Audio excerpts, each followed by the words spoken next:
Sina i Duha Svetoga. Amen.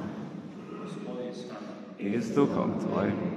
Evo, braćo i sestre, započeti put sada je došao kraju, zadnja zornica ove godine, a mi u životu.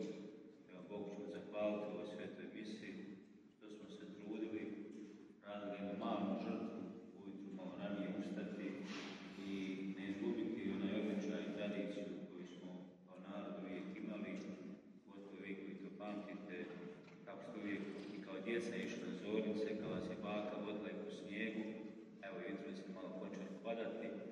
Evo, nek sve to bude na slavu Boga, a i nama na korist, da nam Bog kroz ovo vrijeme koje smo napravili žrtvu, dadne blagoslov i za obitelj, i za posao, a najviše zato da budemo oni ljudi koji će u svom životu vršiti Božju volju.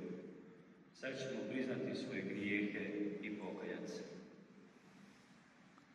Ispovjedam se Bogu svemogućemu i vama, braćo i sestre, da sagriješim mnogo, mišlju, riječju, djelom i propustom.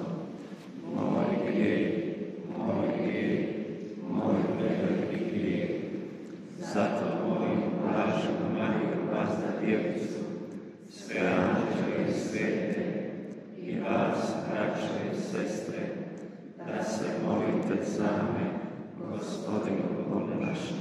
Smilovao nam se svemogući Bog, pustio nam grijehe naše i priveo nas u život vječni. Amen. Gospodine, smiluj se. Gospodine, smiluj se. Kriste, smiluj se. Kriste, smiluj se. Gospodine, smiluj se. Gospodine, smiluj se. Pomolimo se. Svemogući vječni Bože, približila se svetkovina rođenja Tvoga Sina. On je uzeo tijelo Djevice Marije i vezao se zauvijek s nama ljudima. Molimo, nek iskaže Tvoje milosrđe nama, nedostojnim vjernima svojim, Isus Krist, koji s Tobom živi i kraljuje Bog po sve vijeke vjekova. Amen.